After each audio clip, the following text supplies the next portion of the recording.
প্ৰথম কথা হৈছে যে বহুতে ক'ব খুজিছিলে যে পঞ্চায়ত নিৰ্বাচনত কংগ্ৰেছ ধাৰাসায়ী হ'ব।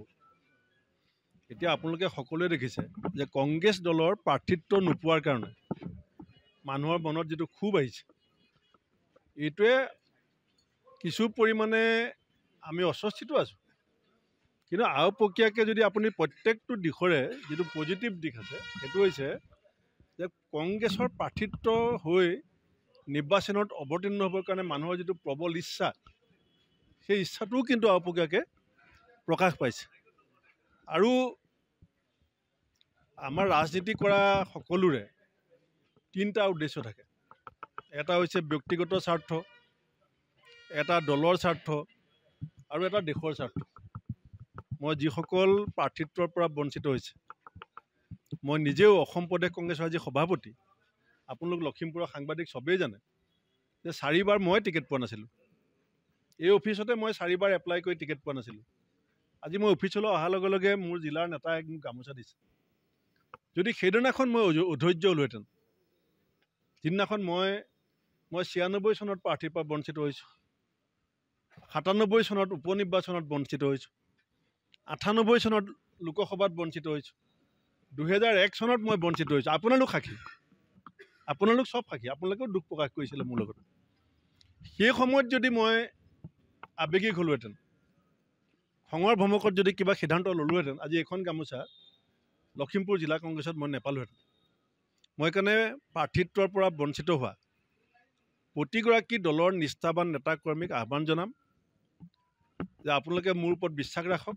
হয়, ব্যক্তিগতভাৱে আপুনি আঘাত হৈছে, কিন্তু এইটো সময়ত আমি ৰাজ্যখনৰ মানুহখিনিৰ কথা ভাবি পেলাই ৰাজনীতি কৰিব লাগিব।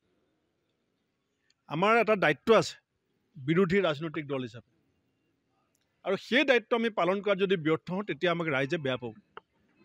আৰু অভিযোগ আহিছে, মোৰ হাততো অভিযোগ আছে। কেইজনমান জিলা সভাপতি আৰু কেইজনমান ব্লক সভাপতিৰ বিৰুদ্ধে স্পেচিফিক অভিযোগ, তথ্যভিত্তিক অভিযোগ মই ইতিমধ্যে পাইছোঁ। বিভিন্ন অভিযোগ, তাৰ দুই এটা অভিযোগ ৰাজহুৱা হৈছে আপোনালোকৰ সংবাদ মাধ্যমত। অভিযোগ পাইছোঁ আৰু আগতেও তেনেকুৱা অভিযোগ আহিছিলে, আমি বিচাৰ কৰিছোঁ। এতিয়া এতিয়া 4টা জিলা পৰিষদত প্ৰাৰ্থী দিব পৰা নাই। মই তেওঁলোকৰ ক্ষেত্ৰতো আমি কঠোৰতম সিদ্ধান্ত ল'ম যে কি কাৰণে 4টা জিলা পৰিষদ খালী থাকিলে, আৰু য'ত যোগ্য প্ৰাৰ্থী বঞ্চিত হৈছে।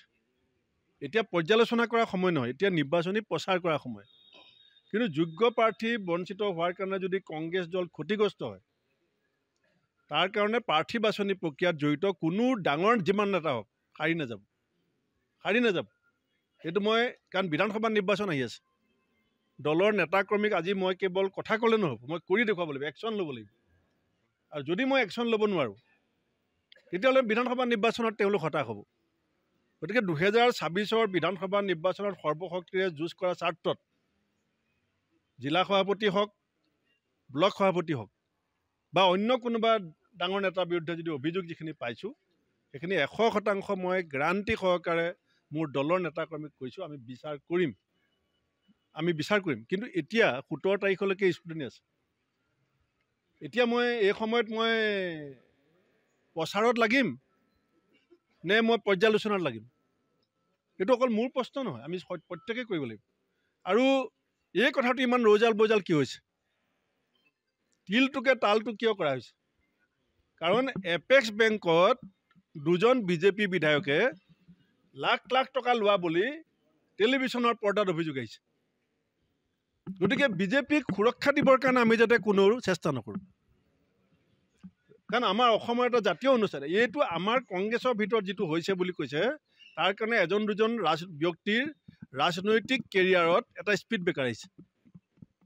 কোনোবা এজন যোগ্য ব্যক্তি যদি বঞ্চিত হৈছে, তেওঁৰ ৰাজনৈতিক জীৱনত সন্মুখত এটা বাধা আহিছে, তেওঁ আগবাঢ়ি যোৱাত।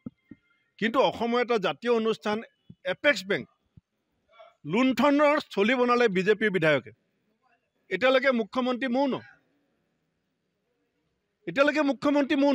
মুখ্যমন্ত্ৰীয়ে তাৰ কোনো প্ৰত্যুত্তৰ দিয়া নাই। অসমৰ মাটিত, অসমৰ টিভিত, গুৱাহাটী মাছমজিয়া টেলিভিশ্যনৰ লাইভ টক শ্ব'ত বহি পেলাই কৈ দিলে এতিয়ালৈকে মুখ্যমন্ত্ৰী মৌন। কিন্তু আমি কংগ্ৰেছ এজন ব্লক সভাপতিয়ে ক'ৰবাত কিবা এটা ভুল কৰিলে, জিলা সভাপতিয়ে কিবা এটা ভুল কৰিলে, চবেই আমাক ধৰি আছে যে আপুনি কি কয়, আপুনি কি কয়। আমি কৈছোঁ আমি বিচাৰ কৰিম, আৰু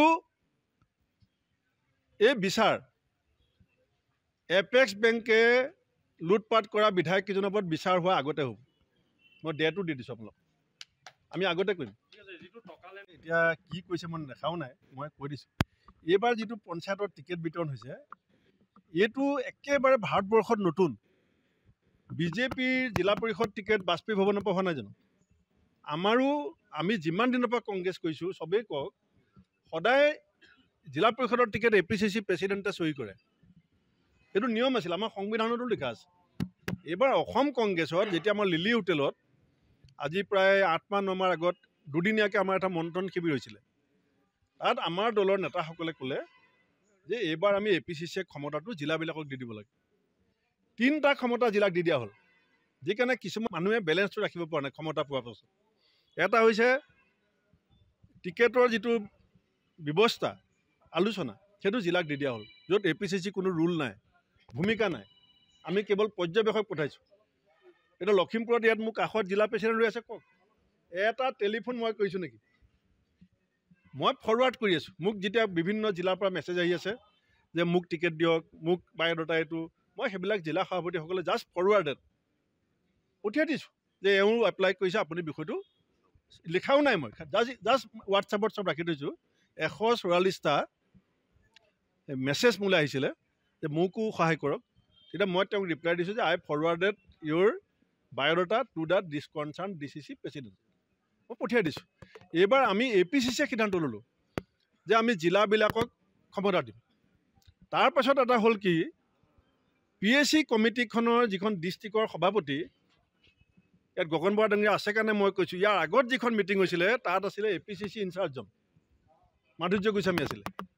এইবাৰ আমি সিদ্ধান্ত হ'ল দিল্লীত যোৱাৰ পাছত তেখেতসকলে ধৰিলে দিল্লীত যে DPACত আমাক চেয়াৰমেন দিব লাগে।